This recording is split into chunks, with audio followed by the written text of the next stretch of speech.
الحمد لله رب العالمين الصلاة والسلام على سيد الأنبياء والأشرف والأنبياء والمرسلين وعلى آله وصحابه أجمعين أما بعد أعوذ بالله من الشيطان الرجيم بسم الله الرحمن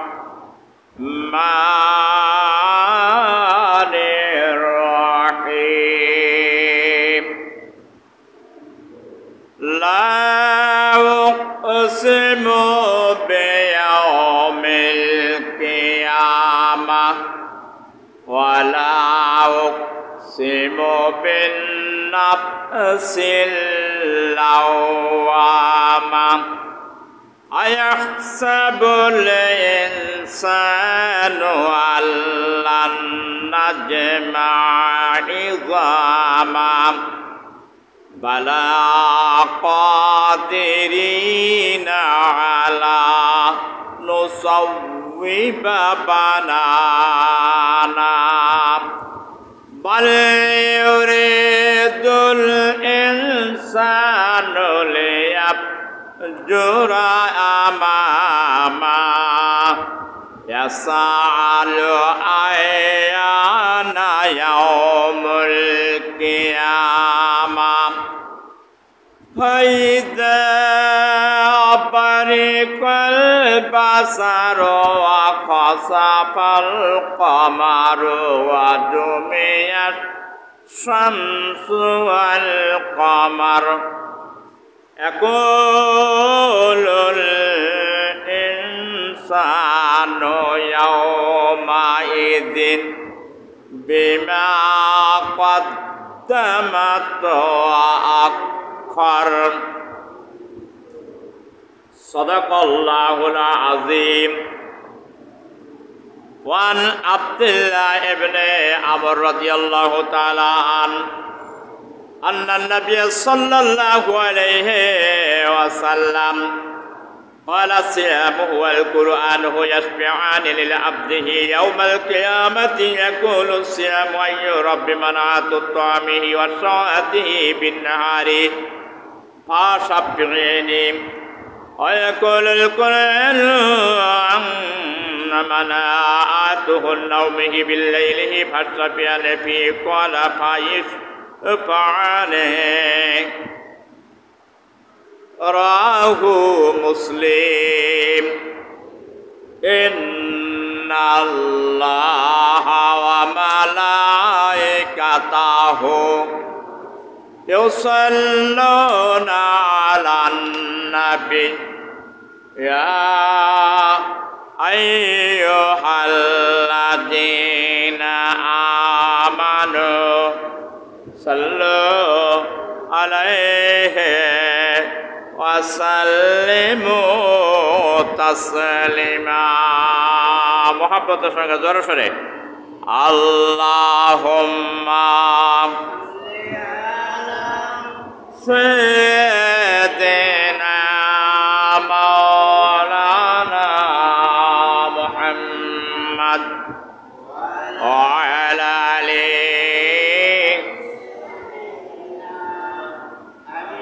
حبيبنا محمد بلغ العلم بكماله كشف الدجى بجماله حسنت جميع خصاله صلوا عليه وآله أما بعد পবিত্র মাহে রমজানের শেষ জুমা উপস্থিত বয়োজ্যেষ্ঠ শ্রদ্ধেয় মুরব্বিয়ানে কেরাম, সবয়স্ক আমার ইসলাম প্রিয় দিনদার ইমানদার তৌহিদের জনতা ভাইরা,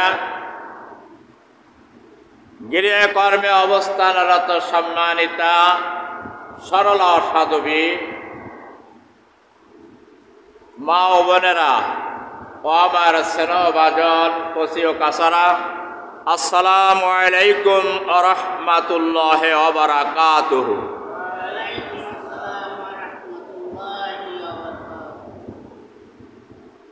মহান আল্লাহ সুবহানাহু ওয়া তাআলার আজিমুল শান দরবারে লাখো কোটি শুকরিয়া আদায় করছি যে মহান আল্লাহ রাব্বুল আলামিন আমাদেরকে সহি সালামতে সুস্থ শরীরে পবিত্র মাহে রমজানের শুরু থেকে আজ পর্যন্ত সিয়াম সাধনা করে পবিত্র মাহে রমজানের যাবতীয় হুকুমগুলো যে মানার তৌফিক এনায়েত করেছেন। আজকে 25 সালের মতন পবিত্র মাহে রমজানের শেষ জুমা,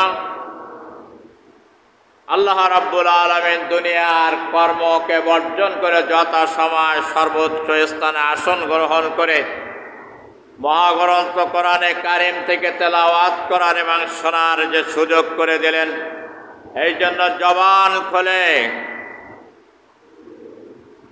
মহান আল্লাহ রাব্বুল আলামিনের দরবারে শুকরিয়া আদায় করতে হবে। জোরে সরে বলুন আলহামদুলিল্লাহ।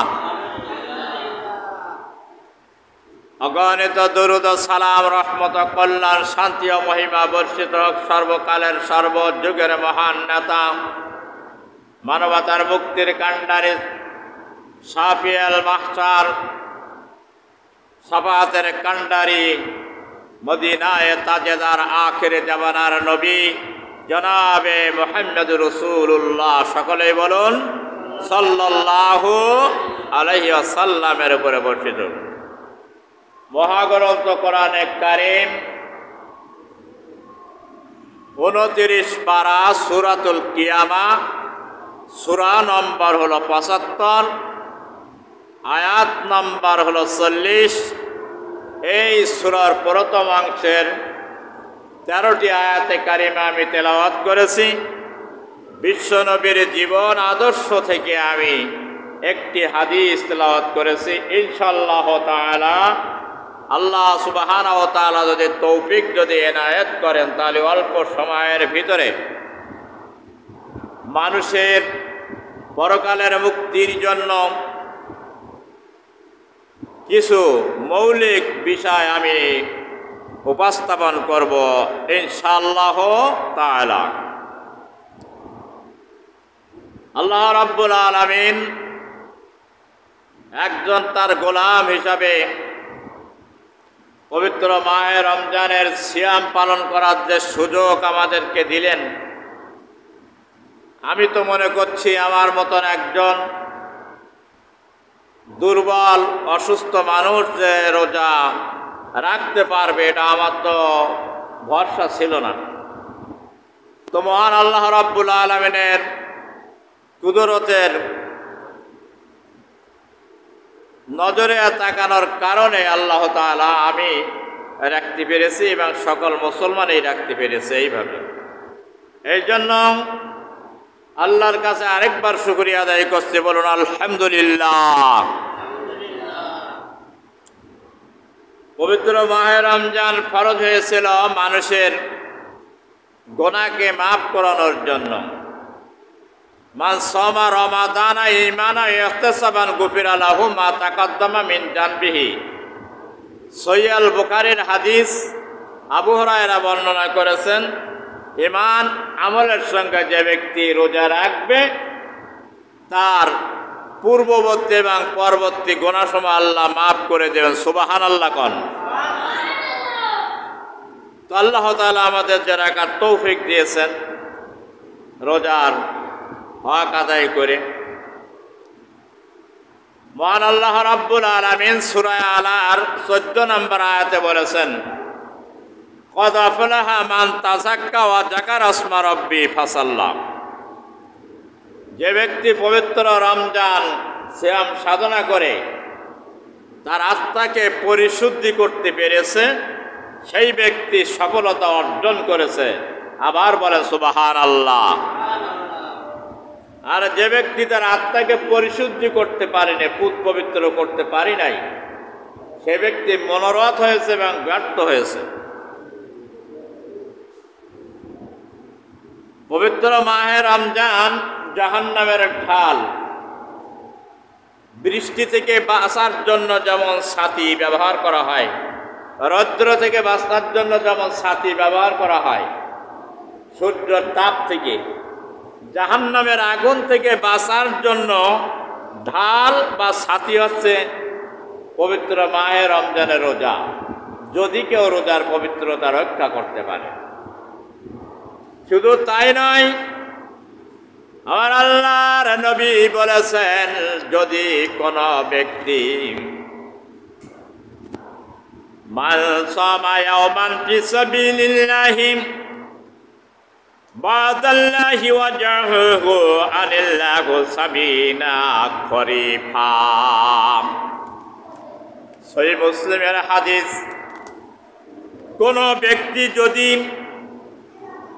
জিহাদরত অবস্থায় যদি একটি রোজা যদি রাখে, তাহলে আল্লাহ রাব্বুল আলামিন 70 বছরের রাস্তা তার চেহারাকে দূরে রাখবেন জাহান্নাম থেকে। চিৎকার মেরে বলেন সুবহানাল্লাহ।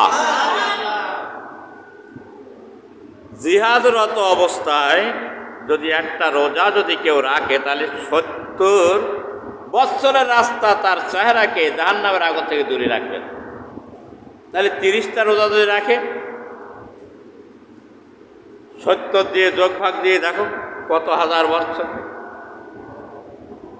শুধু তাই নয়, আমার আল্লাহর নবী বলেছেন, এই রোজা শুধুমাত্র ওয়ানা আজসি বিহি, তার কারণে রোজা হচ্ছে শুধুমাত্র মহান আসসামুলি ওয়ানা আজসি বিহি। তুফাতুল বারী সরে বোকারের 2য় খণ্ডে 551 নম্বর পৃষ্ঠাতে বর্ণনা করলাম। আমার আল্লাহ পাক বলছেন, এই রোজার পুরস্কার আমি আল্লাহ তাআলা আমার এই কুদরতের হাতে আমি বান্দার হাতে উঠাইয়ে দিব। চিৎকার মেরে বলেন সুবহানাল্লাহ। আরে কপাল, যারা রোজা রাখতে পারেনি তারাই বলছে মাশাআল্লাহ, কি পুরস্কার যে আল্লাহর কাছে পাবো। আর যারা রাখতে পেরেছে তারা দুঃখিত। কেন? যে আমার রোজা কবুল হয়েছে কিনা, এই জন্য ভীত। আল্লাহ নিজ হাতে পুরস্কার দেবে, কোনো ইবাদতের পুরস্কার আল্লাহ নিজ হাতে দেবে না, কিন্তু রোজার পুরস্কার দেবে, অন্যান্য ইবাদতের পুরস্কার ফেরেশতাদের মাধ্যমে দেবে। এই কথা যদি মানুষ বুঝতো, তোর জীবন গেলেও রোজা ছেড়ে দিত না। প্রিয় দোস্ত বুজুর্গ, কোরআনে কারীম থেকে যে 13টি আয়াত আমি তেলাওয়াত করলাম সূরা কিয়ামার,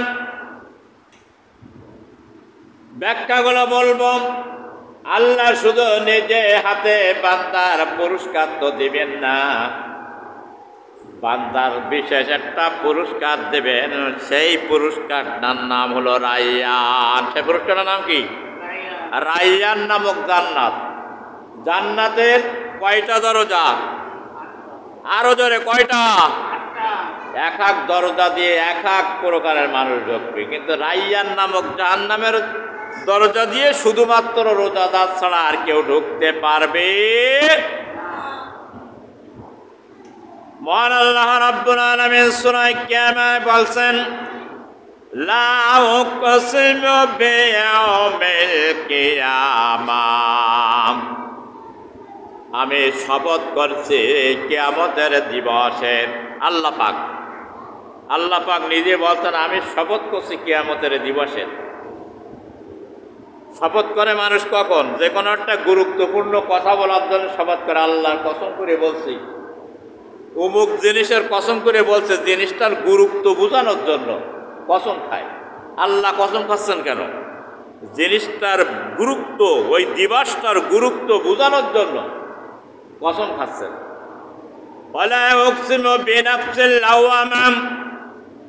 আল্লাহ রাব্বুল আলামিন বলছেন, আমি আরো কসম, আরো শপথ করছি ওই আত্মার, যে আত্মা নিজকে তিরস্কার করে, ভৎসনা করে। অনেক সময় মানুষ তিরস্কার করে না, এই কাজটা করলি, কাজটা তো ভালো হয় নাই। মানুষ অপরাধ করার পরে ধিক্কার দেয়,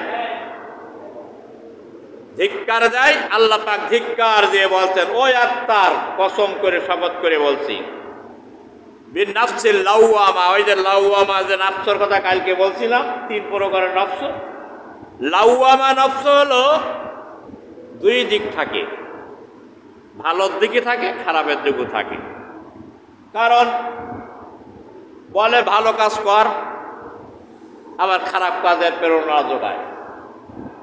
লাওয়ামা, খারাপ কাজ যদি করে ফেলে তখন ধিক্কার দেয়, কি করলে, কাজটা তো ভালো হয় তোরে। তাহলে এক সব দিকে আছে, 2 দিকে। আর নফসে মুতমাইন হলো একটা, যেটা ভালো ছাড়া আর কিছুই বোঝে না। আর নফসে আম্মারা, সেটা শুধু খারাপ ছাড়া আর কিছুই বোঝে না। নফসে লাওয়ামা মাঝখানে। আল্লাহ সেই নফসের কসম খাই ধিক্কার দিচ্ছে। আয়াহসাবুল ইনসানু আন লান নাজমা ইযামা,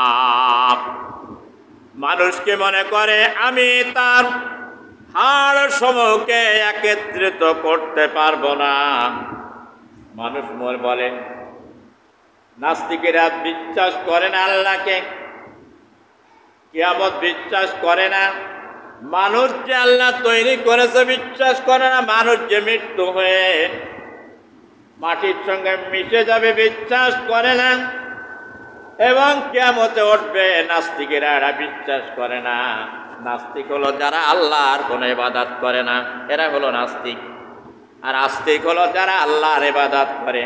ওরা বলে মানুষ এমনি হয়েছে, আবার এমনি মানুষ মরে যাবে, মাটির সঙ্গে মিশে যাবে, কিন্তু ওই মানুষ আর উঠবে না, তার হিসাব দেওয়া লাগবে না। আর যেই মানুষটা মাটির সঙ্গে মিশে যায়, ওই মানুষটার আবার হিসেব কেমনে করে হয়?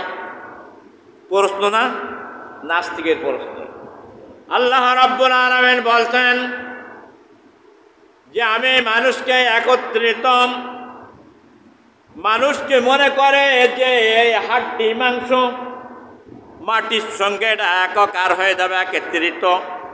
সূরা তাহার ভিতরে আল্লাহ পাক বলতেন, মিনহা খলাকনাকুম ওয়া ফিহা নুঈদুকুম ওয়া মিনহা নুখরিজুকুম তারাতান উখরা। আমি এই মাটি থেকে, এটা কখন বলে?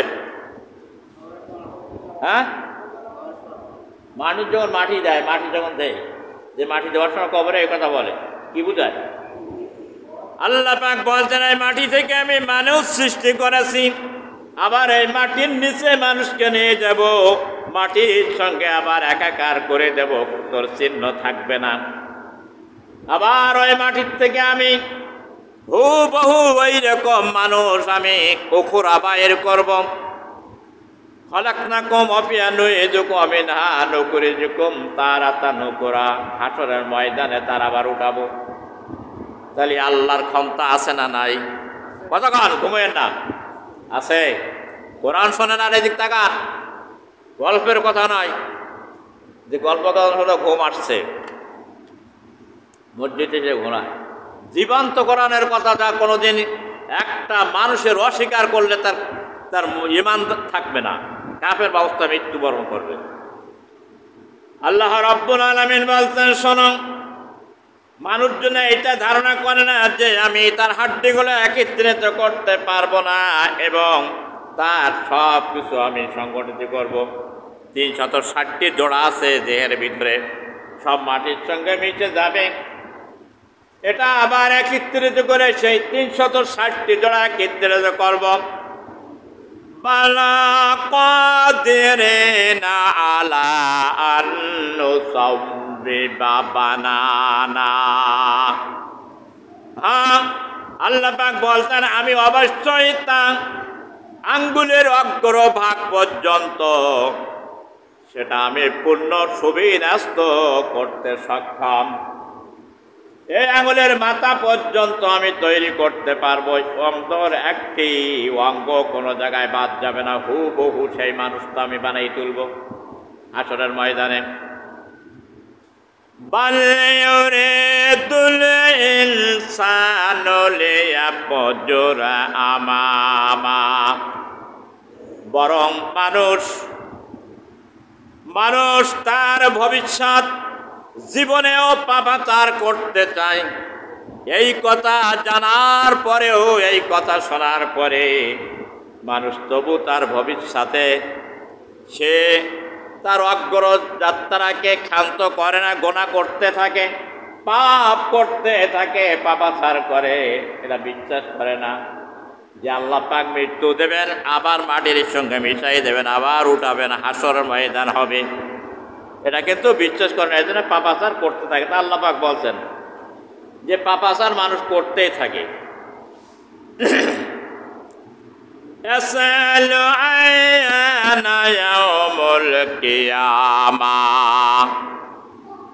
এরপরে যখন নবী এবং রসুলেরা দাওয়াত যখন দিয়েছে, নবীর উত্তরসূরিরা যখন দাওয়াত দিয়েছে কিয়ামত আসবে, হিসাব দেওয়া লাগবে, সেখানে তন্ন তন্ন করে হিসাব দিতে হবে, তখন তারা প্রশ্ন করে ইয়াসালু আয়ানা ইয়াউমুল কিয়ামাহ, বলে প্রশ্ন করে কখন কিয়ামত হবে, কখন কিয়ামতের দিবস আসবে।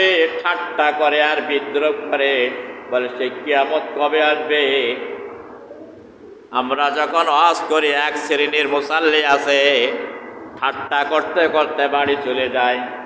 ওরা হলো ওই আরবের মুশরিকের অন্তর্ভুক্ত, যারা নবীজিকে ঠাট্টা করত, বিদ্রোহ করত, কোরআনের কথা শুনে তাদের অন্তর্ভুক্ত হবে আজকের জামানার মুসলমান। সেই জামানার মুশরিকের থেকে কিন্তু কমা নাই। আল্লাহ পাক বলছেন যখন এই প্রশ্ন করবে তারা, ও নবী আপনি জবাব দিয়েছেন ফাইদাল বারাকাল বাসারো, বলছে কিয়ামত যেদিন সংঘটিত হবে সেদিন চোখ বিস্ফোরিত হবে, চক্ষু উল্টে যাবে। এইরকম স্বাভাবিকভাবে থাকবে না, কেননা যখন কিয়ামত সংগঠিত হবে, ওয়াখাসাফাল কমারু, 13,000 লক্ষ গুণ দূরে সূর্য যে তাপ দিচ্ছে, 13 লক্ষ গুণ মাইল দূরে, সেই সূর্যের তাপটা মানুষ সহ্য করতে পারে না। চন্দ্র এইরকম লক্ষ লক্ষ দূর থেকে আলো দিচ্ছে, মানুষ তার দিকে চলছে, সেই আলোয় মানুষ তার দিক নির্দেশনা ঠিক করে নিচ্ছে। আল্লাহ পাক বলতেন ওয়াখাসাফাল কমারু, যখন চন্দ্র এবং সূর্যকে একাকার করে দেওয়া হবে। এই চন্দ্র আর সূর্য কিন্তু দুই রকম। চন্দ্র আলো দেয়, রাতের অন্ধকারকে দুর্বৃত করে, আর সূর্য আলো দেয়, দিনের আলোকে দুর্বৃত করে দেয়, দিনের অন্ধকারকে দুর্বৃত করে। আল্লাহ পাক বলছেন দুইটা সেদিন একাকার করে দেওয়া হবে। যদি একাকার করে দেওয়া হয় কি অবস্থা হবে? সূর্য আর চন্দ্র যদি এক হয়ে যায় কি অবস্থা হবে? ভয়ঙ্কর। পৃথিবী বিস্ফোরিত হবে, এই পৃথিবী শূন্য চাবাট হয়ে যাবে, রসুনের পাতার মতন খোলার মতন উঠতে থাকবে, মরিচিকার মতন ওলট পালট হয়ে যাবে, সারা দুনিয়ায় কিছু থাকবে না। আল্লাহর বান্দা মানুষেরা শুনে রাখো, এই দিনের সম্মুখীন তোমাকে হতে হবে, আমাকে হতে হবে, তামাম পৃথিবীর মানুষদেরকে হতে হবে। আমার আল্লাহ পাক বলছেন ওয়াজমিয়াস শামসু ওয়াল কমার ইয়াকুলুল ইনসানু ইয়াউমাইযিন আইনাল মাফার, মানুষ সেদিন বলবে, ইয়াকুলুল ইনসান, মানুষ সেদিন বলবে, কি বলবে? আজ পালাবার জায়গা কোথায়? কোথায় পালাবো? আশ্রয় কোথায়? কোথায় আশ্রয় গ্রহণ করব? আজ কোথায় সে স্থান, যে স্থানে আমরা ঠাঁই পাবো? যখন ঘূর্ণিঝড় শুরু হয়ে যায়, অন্যান্য প্রাণীগুলো দৌড়ায়, কে কোথায় আশ্রয় নেবে? যার ঘরের অবস্থা ভালো না, সেও দৌড়ায় কোন জায়গায় যে অবস্থা নেব, ঘরের অবস্থা তো ভালো না। কিয়ামতের কঠিন বিভীষিকাপূর্ণ ভয়, সেদিন মানুষ বলবে কোথায় পালাবো, কোথায় আশ্রয় হবে? আমার আল্লাহ রাব্বুল আলামিন বলছেন, কাল্লা লা ওয়াজার, সেদিন আল্লাহর আশ্রয় থাক, আর সেদিন কোনো আশ্রয় থাকবে না। আল্লাহ সেদিন হাসরের ময়দানে শুধু হাসর আর হাসর, যত দেখতে পাবে, শুধু কোনো ঘর বাড়ি ছায়া দেখতে পাবে না। ময়দান আর ময়দান, সূর্য মাথার পরে থাকবে, এক সুরমা সোলাই পরিমাণ মাটি তামা হয়ে যাবে, কনে 13 লক্ষ গুণ দূরে, আর কনে এক সুরমা সোলাই মাথার উপরে। মানুষ বিশ্বাস করুন আল্লাহর কোরআনকে। এদিন কি অবস্থা হবে? মাথার ঘিন গলে টকবাক করে কান বেয়ে পড়বে, দাড়ি বেয়ে পড়বে, ঘামের জড়নে সমস্ত মানুষ কোমর পর্যন্ত, হাঁটু, কারোর বুক পর্যন্ত মাটি তো তামা হয়ে যাবে। এদিন মাত্র ছায়া থাকবে আল্লাহর আরশে আজিমের ছায়া। চিৎকার মেরে বলেন সুবহানাল্লাহ। এই আরশে আজিমের নিচে আপনাদের ছায়া দেবে নাকি? কি কন? আমি বলেছি 7 শ্রেণীর মানুষকে সেই আরশে আজিমের নিচে ছায়া দান করা হবে সেদিন। এই বর্ণনা করেছি, আজকে করবো না ওই সম্বন্ধে। 7 শ্রেণীর মানুষ সেদিন ওই আশ্রয় ছাড়া আর আশ্রয় পাবে না। এদিন মানুষ ইয়ানাপচি করতে থাকবে। আদম আলাইহিস সালাম থেকে শুরু করে নিয়ে কিয়ামত পর্যন্ত যত মানুষ পৃথিবীতে এসেছে, সকল মানুষগুলো তারা ইয়ানাপচি করতে থাকবে। নবীরা পর্যন্ত ইয়ানাপচি করতে থাকবে। ওই সময় তারা চিৎকার মারবে আর বলবে, আমাদেরকে আজকে একটু সুপারিশ করুন, আমাদের আজকে একটু সাহায্য করুন।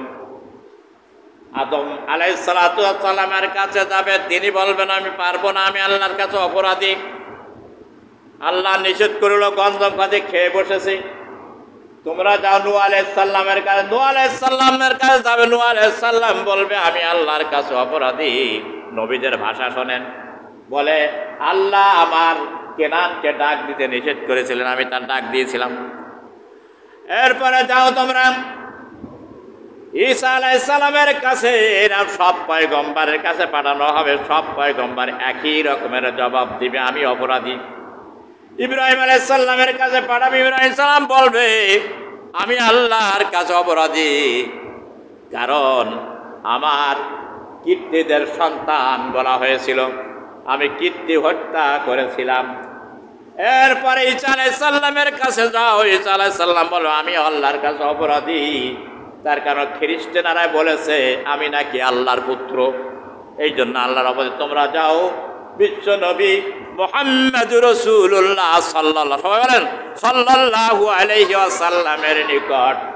সবাই যাবে আল্লাহর নবীর নিকটে। সূরাতুল আয়াতুল কুরসি 255 নম্বর আয়াত। আল্লাহু লা ইলাহা ইল্লা হুয়াল হাইয়ুল কাইয়্যুম লা তাখুযু সিনাতুন ওয়া লা নাওম লাহু মা ফিস সামাওয়াতি ওয়া মা ফিল আরদ মান যাল্লাযী ইয়াশফাউ ইনদা বিইযনিহি। 10টা গুণের কথা বলা হয়েছে।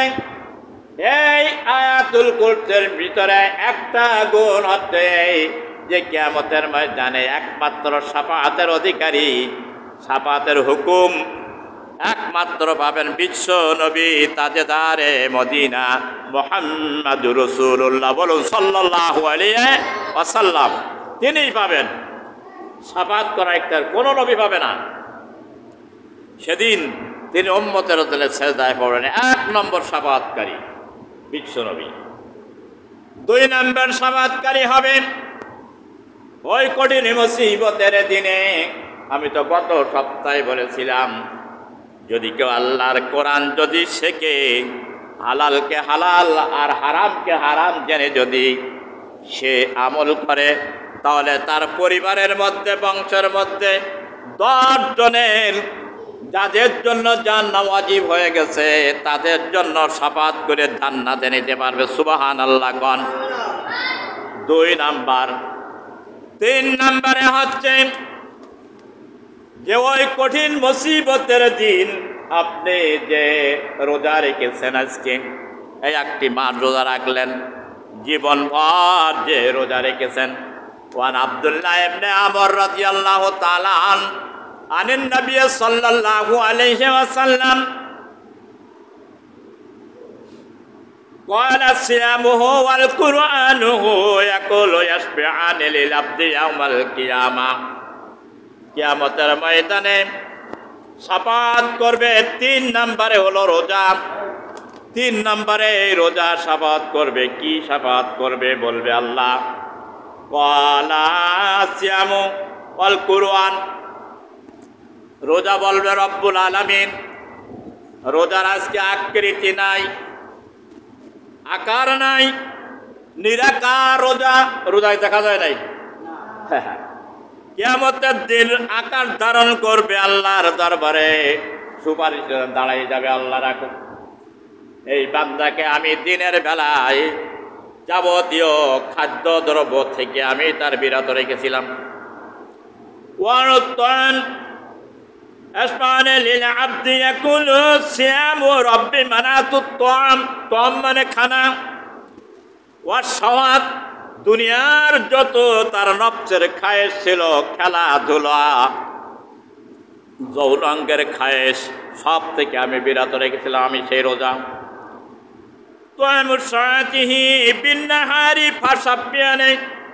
সূর্য উদয় হইতে অস্ত পর্যন্ত তার কোনো কিছু পানাহার করতে যাই নাই।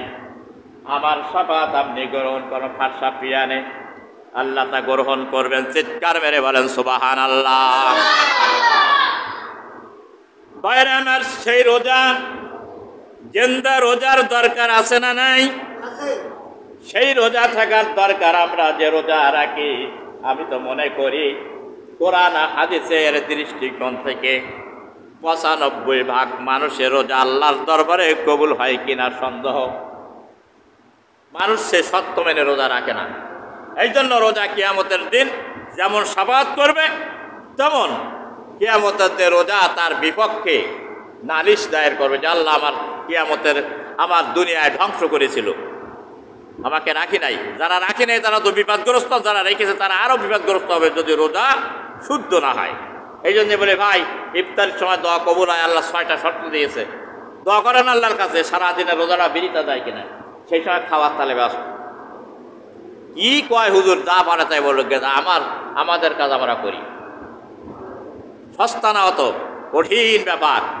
কিয়ামতের ময়দানে একমাত্র রায়্যান নামক জান্নাতের দরজা দিয়ে রোজাদার এই ব্যক্তিরা জান্নাতে যাবে। রোজা তো সুপারিশ তো করবেই, আর রোজার সুপারিশ আল্লাহ রাব্বুল আলামিন কবুল করবেন যদি রোজা সহি হয়, শুদ্ধ যদি হয়ে যায়, কবুল যদি হয়। ওয়ানসাল ইবনে সাইদ রাদিয়াল্লাহু তাআলা قال قال رسول الله صلى الله عليه وسلم বাবুল জান্নাতে ইন্না ফিল জান্নাতি বাবাম ইউদাউ ইউকালু লাহু রায়্যান আদখুলু মানাতুন সাইমুন আলাইহি ইয়াউমাল কিয়ামাতি লা ইয়াদখুলুনা মিনহু আহাদুন গায়রুহুম ইকালুহু আইনা সাইমুনা ফায়াকুমুনাহা লা ইয়াদখুলুনা মিনহুম আহাদুন গায়রুহুম মিনহুম ফাদখুলুহু ওগুলোকে ফালামি এতগুলো মিনহুম আহাদা। সহিহ বুখারীর হাদিস 1896 নম্বর হাদিস, 3257 নম্বর হাদিস। সহিহ মুসলিমের হাদিস 1152 নম্বর হাদিস। বন্ধুরা আমার, এই বিভীষিকাময় ময়দানে যেদিন মানুষ অস্থির হয়ে যাবে, কেউ কারোর দিকে তাকাবে না, উলঙ্গ অবস্থায় থাকবে, নাঙ্গা অবস্থায় থাকবে, কেউ কারোর দিকে তাকাই দেখার সময় থাকবে না। কোন গর্ভবতী মহিলা যদি সেখানে যায়, উপস্থিত থাকে, সেখানে গর্ভ খালাস হয়ে যাবে, সে ঠিক পাবে না, সিজার তার করা লাগবে না, তার জন্য কোনো দায়ী লাগবে না, এমন অবস্থা হবে। এই কঠিন মুসিবতের দিন ফেরেশতারা আসবে, একদল ফেরেশতা, তারা সম্বোধন দেবে, রোজাদারদের বলবে, আনা সয়মন, কারা রোজাদার ছেলে, তারা উঠে দাঁড়াও হাসরের ময়দানে। আনা সয়মন, রোজাদাররা বলবে, আনা সয়মন, আমি রোজাদার। বলে আনা সয়মন বিহি বিয়াউমিহি লা ইয়াদখুলু মিনকুম গায়রুহুম, বলে আজকে রোজাদাররা ছাড়া এই রাইয়ান নামক জান্নাতের গেট দিয়ে আর কোনো ব্যক্তি প্রবেশ করতে পারবে না। চিৎকার করে বলো সুবহানাল্লাহ। রোজাদারদের জন্য খুশির দিন হবে সেই দিন। ইফতারের সময় একটা খুশির সময়, আর একটা খুশির সময় হবে ওই কিয়ামতের ময়দান। তখন রোজাদাররা দাঁড়াই পড়বেন, ফেরেশতারা তাদেরকে সম্বর্ধনা দেবে, অভ্যর্থনা দিতে দিতে লাইন কাতার বন্দী হয়ে দুই পাশ দিয়ে নিয়ে রাইয়ান নামক জান্নাতে যাবে। ফেরেশতারা ওই রোজাদারদের সঙ্গে বেরোজাদাররা উঠবে। যেমন এই ইফতারি করে, বেরোজাদাররা ধরার কোনো ক্ষমতা আছে নাই। বল কয় আমিও তো রোজা আছি, ওই দেখেন ওই রোজা থাকে না অনেকে, তাই দাঁতন করতে করতে ইফতারির সময় যায়। কেন রোজাদাররা মনে করে, সবাই মনে করে অত রোজাদার, কে খায় খাইতে আসে, তার ওর রোজাদার, কেউ বলতে পারবে না যে ও রোজা না। কিয়ামতের দিন ও ঠিলে উঠবে যে আমি তো রোজাদার, ওদের নিয়ে যাচ্ছাও কেন, ওদের সঙ্গে তো ইফতারি করিলাম। তো ফেরেশতারা বলবে লা ইয়াদখুলু মিনকুম গায়রুহুম, না না না, কোন রোজাদার ব্যতীত এই জান্নাতের দরজা দিয়ে আর কেউ প্রবেশ করতে পারবে না। ইকালু আইনা সাইমুন ফায়াকুলু ফায়াকুমুনা হালা আয়াদকুলুনা মিনহু আহাদুম গায়রুহুম ফাদকুলু গুলিকুম, প্রবেশ করো জান্নাতের ভিতরে। একটা বিশেষ মর্যাদায় সেখানে তারা প্রবেশ করবে সেই রাইয়ান নামক জান্নাতের দরজা দিয়ে। এক একটা 8টা দরজা আছে জান্নাতের, একটার নাম রাইয়ান, একটার নাম জান্নাতুল ফেরদাউস, একটা হলো বাবুল জিহাদ, একটা হলো বাবুস সালাত। এই হাদিসটা নবীজি যখন বর্ণনা করলেন, হযরতে আবু বকর সিদ্দিক রাদিয়াল্লাহু তাআলা আনহু বললেন, ইয়া রাসূলুল্লাহ সাল্লাল্লাহু আলাইহি ওয়াসাল্লাম, যে 8টি দরজা দিয়ে কি কেউ প্রবেশ করতে পারবে না? সুবহানাল্লাহ। কোন আবু বকর বলছে, ইয়া রাসূলুল্লাহ, এক এক দরজা দিয়ে এক একজন প্রবেশ করবে, তো বুঝলাম যে জিহাদের দরজা দিয়ে জিহাদকারীরা প্রবেশ করবে, রোজাদাররা স্বয়ং দরজা রাইয়ান দরজা প্রবেশ করবে, সালাতের দরজা দিয়ে প্রবেশ করবে, কিন্তু 8টা জান্নাতের দরজা দিয়ে কি সব প্রবেশ কেউ করতে পারবে না? রাসূল কারীম সাল্লাল্লাহু আলাইহি সাল্লাম বললেন, আবু বকর, আমার তো একান্ত ধারণা সব দরজা দিয়ে তুমিই প্রবেশ করতে পারবে। কোন সুবহানাল্লাহ। তার কারণ আবু বকর সিদ্দিক রাদিয়াল্লাহু তাআলা আনহুর জীবনে এমন কোন আমল যে নাই, যে ছিল না, জীবনের সব আমলগুলো তিনি কিনেছেন। এই জন্য তিনি জান্নাতের সব দরজা দিয়ে প্রবেশ করবে। এরপরে আসুন, রোজার গেল 3 নম্বর শাফাত। 4 নম্বর শাফাত হবে, আমার আল্লাহর নবী বলছেন, ওয়ায়াকুলুল কুরআনুহু, ওয়ায়াকুলুল কুরআন, কোরআনে কারীম বলবে, আইয়ু রব্বি মানাতু, আইয়ু রব্বি মানাতু নাওমিহি ওয়া মানাতু বিল্লাইলি ফাসাফিয়ানে ফিহি ফাইশফান। হাদিস নম্বর তো বলে দিয়েছি আগে, কত নম্বর হাদিস? কোরআনে কারীম বলবে, আল্লাহ চতুর্থ নাম্বারে শাফাআতকারী হবে কোরআনে কারীম। বলবে রব্বুল আলামিন এই রমজান মাসে কোরআন নাযিল হয়েছে। সূরাতুল বাকারা 185 নাম্বার আয়াত, শাহরু রমাদানাল্লাযী উনজিলা ফিল কোরআন হুদাল লিন্নাস। এটা হলো রমজান মাস, এই মাসে আল্লাহ কোরআনে কারীম নাযিল করেছেন। হুদাল লিন্নাস, মানুষের হেদায়েতের জন্য, সুপথ দেখানোর জন্য, এবং হক এবং বাতিল পার্থক্য করার জন্য, ন্যায় অন্যায়ের ভিতরে পার্থক্য করার জন্য আল্লাহ পাক কোরআন নাযিল করেছেন। মুসলমানেরা এই কোরআনে কারীম রোজার মাসে বেশি অধ্যয়ন করে, নামাজের ভিতরে দাঁড়ায় দাঁড়ায় দীর্ঘক্ষণ নামাজ আদায় করে, এরপরে রাতের গভীর পর্যন্ত কোরআন তেলাওয়াত করে। কিন্তু দুঃখজনক হলো সত্য ভাইরা, রোহিঙ্গার মুসলমানেরা লম্বা কেরাত দেখলে আর সহ্য করতে পারে না, পিছন থেকে আস্তে আস্তে কেটে পড়ে শেলের মতন। ওরা বলে বড় লম্বা নামাজ। এক রাকাত তারাবি যদি আদায় করা হয় ১,৫০০ রাকাত নামাজের নেকি তার আমলনামায় লেখা হয়। তবে আপনি ২০ রাকাত যদি করেন কত হাজার হয়? নামাজের ভিতরে কোরআন তেলাওয়াত করা হয়, এটা আল্লাহর সঙ্গে কথাবার্তা বলা হয়। আপনি পিছন থেকে কেমনে করে আল্লাহর সঙ্গে কথা বলতে বলতে পালায়ে যান? আপনার মতন বড় ছোট্ট আর আসমানের নিচে জমিনের উপরে নাই। বিশ্বনবী বলেছেন সবথেকে বড় চোর হলো ওই ব্যক্তি যে ব্যক্তি নামাজের মধ্যে চুরি করে। সাহাবায়ে কেরাম প্রশ্ন করলেন, ইয়া রাসূলুল্লাহ, ইয়া হাবিবাল্লাহ, নামাজের মধ্যে কেমনে চুরি করে? বলে কিরাত খাটো করে পড়ে, রুকু ঠিক মতন করে না, তারপরে যে তাসুর ঠিক মতন করে না, বৈঠক করে না, এমনিভাবে নামাজের ভিতরে ফাঁকি দেয়। আর এখনকার যুগে, প্রগতির যুগে নব চোর হচ্ছে এই অভিনব চোর, পিছন থেকে নামাজ ছেড়ে দিয়ে চলে যায়। মিয়া মুসলমান কান্দের শোনো, 8 রাকাত 20 রাকাত যদি আদায় যদি তুমি করো, তার ভিতরে 8 রাকাত আছে না নাই?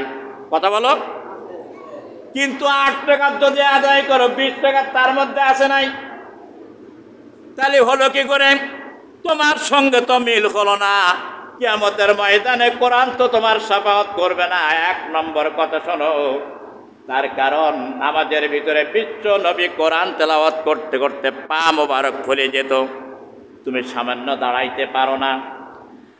2 নম্বর কথা হচ্ছে কোরআন অধ্যয়ন করো, রাত্রে কয়জন অধ্যয়ন করো, অর্থ বুঝে বুঝে তেলাওয়াত করো।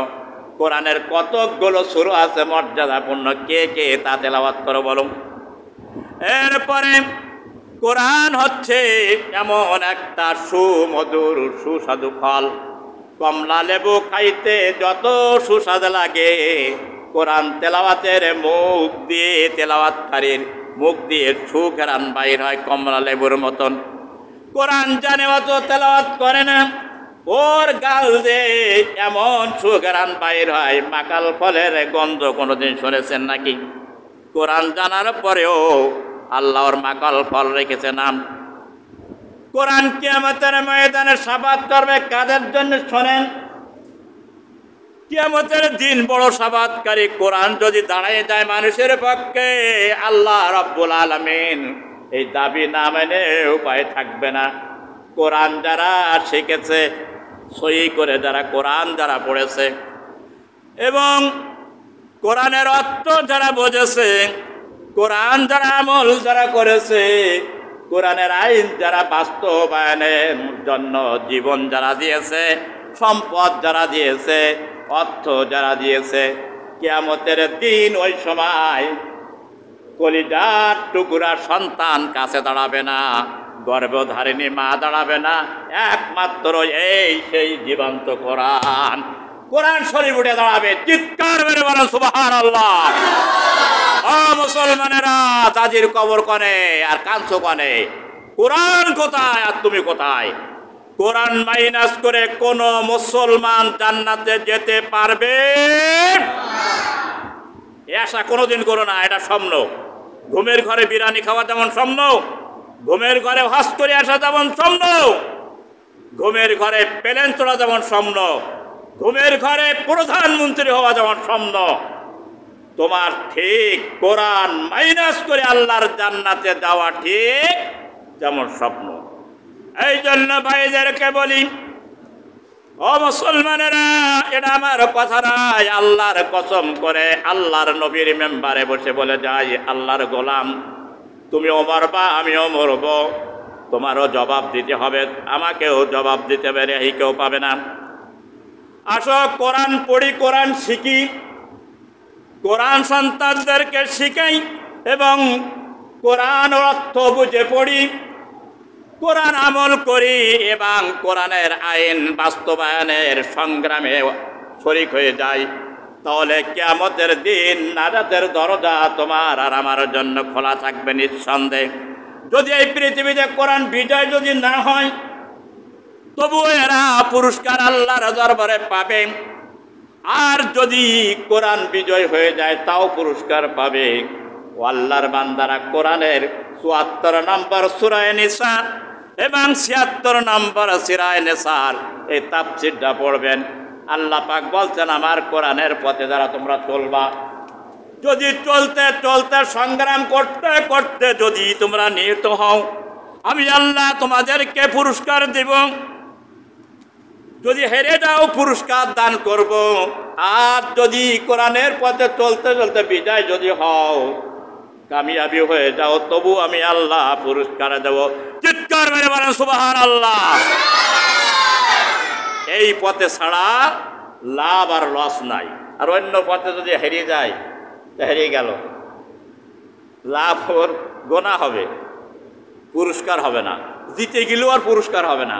জানেন, আল্লাহর কোরআনের পথ ছাড়া আন্দোলনের পথ ছাড়া অন্য কোনো আন্দোলনের মাধ্যমে যদি মানুষ কোনো যদি থিওরিটি আনতে পারে কোরআন থেকে হাদিস থেকে, আমি সেই দিন এখানে বসে বলছি, আল্লাহর কসম করে বলছি, কান কেটে মোড়াইয়ে তওবা করে সেই তার পিছনে ছুটব।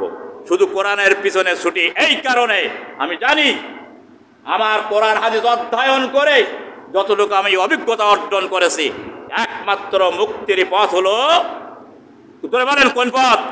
কোরআনের পথ। আরো জোরে বলেন, মুক্তির পথ হলো কোরআনের পথ। মুসলমান কথা বলে না, জবান ভালো, ব্যাকরণের মতন কথা বলেন মুসলমানের জবান। আজকে ফিলিস্তিনি দেখুন, তাকে মুসলমান কয়টা দেশ আছে বলেন? 52টি মুসলিম দেশ আছে, একটা জাতিসংঘ নাই। মুসলমান কথা বলতে পারে না, ইমানে দুর্বল। কারণ কি? মুসলমান হচ্ছে সব জায়গায় ইহুদিদের কাছে দুর্বল। সুতরাং তাদের কোনো জাতিসংঘ নাই, তাদের কোনো মিশন নাই। আজকে ইসরায়েলিরা ছোট্ট ছোট্ট বাচ্চারা, যুদ্ধের বিধান আছে, যুদ্ধ করতে পারবে, কিন্তু বাচ্চাদের পরে অবলা নারীদের পরে কেউ অত্যাচার করতে পারবে। কিন্তু এই হায়ান জানোয়ারেরা দেখুন, আজকে ইন্টারনেট ধরে সারা বিশ্বের মানুষ যারা তারা কান্দে, কিন্তু কান্দে না কেবল হিংস্র জানোয়ার যারা, যাদের অন্তরের ভিতরে পরশ পাথর দিয়ে আল্লাহ তৈরি করেছে এই ফিলিস্তিনিদের জন্য। আমার মনে হয় যদি আজকে ফিলিস্তিনে যাওয়ার মতো সক্ষম হতো, কলিজারা ছেড়ে দিতাম আজকে ফিলিস্তিনদের জন্য। আর ওই ইসরায়েলদেরকে ইতিহাসের পাতা থেকে কিয়ামত পর্যন্ত তাদের মুছে দিতাম, আর কোনোদিন মাথা ছাড়া দিয়ে দাঁড়াতে পারত। এই মুসলমানের রক্ত যদি গায়ে থাকে, তুমি কাল কিয়ামতের ময়দানে জাহাজের কাছারে দাঁড়াতে পারবা, জাহাজের বাবুল জাহাজ, যেই জান্নাতের দরজায় প্রবেশ করতে পারবা। আমি আপনাদের বলবো, এই ফিলিস্তিনিদের পাশে দাঁড়াতে কি রাজি আছেন? কে কে রাজি আছেন? হাত উঁচু করেন দেখি। যদি রাজি থাকেন, আমাদের ইমামদের একটা এসিশন আছে গদখালি ইউনিয়ন ৬২টা মসজিদের। এই ৬২ জনের মসজিদের আমি সভাপতি আছে ইমামদের। আমাদের ইমামদের মাধ্যমে ফিলিস্তিনদের আর্থিক সাহায্য দেব। আপনারা কেউ কে দেবেন? যদি দেন তাহলে আমার কাছে দিবেন। সঠিকটা আমানতটা সঠিকভাবে পৌঁছে। আমরা কিছুই করতে পারি নাই, কিন্তু আমরা একটু পয়সাতে সাহায্য করতে পেরেছি। ইব্রাহিম আলাইহিস সালাতু ওয়াস সালামকে যখন আগুনে ফেলাইছিল, ব্যাঙে প্রস্রাব করে দিয়েছিল, হেউ করার জন্যই, নবীকে হেউ করার জন্যই। ব্যাং বললাম, জিজ্ঞাসা করলো তুই কেন প্রস্তাব ফিরিস? বলে আমি এই জন্য প্রস্তাব ফিরি যে নবীন আল্লাহর পয়গম্বরকে কাফের পোড়াইয়ে দিচ্ছে আগুন দিয়ে, আমি তো কোনো আমার শক্তি নাই, তা আমি প্রস্তাব ফিরেছিলাম আগুন ধরে নিভে যায়, কাল কিয়ামতের ময়দানের জন্য আমি এই জবাব যেন আল্লাহর দরবারে যেন আমি পেশ করতে পারি। মুসলমানেরা, মুসলমানদের যারা নির্যাতিত নিষ্পেষিত অবহেলা তাদের পাশে দাঁড়াতে হবে। রাজি আছেন? তাহলে যারা সহযোগিতা করতে চান তারা দিবেন, আমি দেবো ব্যক্তিগতভাবে, আপনারা কেউ না দিলেও আমি গতবারও দিয়েছি, এবারও দেব ইনশাল্লাহ। আমার মনে বল আছে একদিন ফিলিস্তিন স্বাধীন হয়ে যাবে যদি আল্লাহ সেই মদত থাকে, সেই আল্লাহ যদি থাকে, ফেরাউনকে ধ্বংস করার আল্লাহ যদি থাকে, কারুনের ধ্বংস করার আল্লাহ যদি থাকে, আবু জেহেলের ধ্বংসকারী সেই আল্লাহ যদি এখন আসমানে থাকে, তাহলে ইসরায়েলদের ধ্বংস করার আল্লাহ সে আসমানে এখনো আছে। ফিলিস্তিন একদিন স্বাধীন হয়ে যাবে, ইসরায়েলের মাথা ছাড়া দিয়ে পৃথিবীতে ওঠার কোনো ক্ষমতা থাকবে। আল্লাহ সুবহানাহু ওয়া তাআলা আজকে আমরা যে বেদাতুল জমা, রোজার এই শেষ জমা 25 সালের জন্য আর আসবে না ফিরে, সবাই দোয়া করে যাবেন। শেষে আমরা যে কথাগুলো আজকে শুনেছি, আমার সহ আপনাদের সহ গোটা পৃথিবীর মুসলমানদের জীবনেটা বাস্তবায়ন করার তৌফিক যেন আল্লাহ পাক দান করেন। চিৎকার মেরে বলেন আমিন।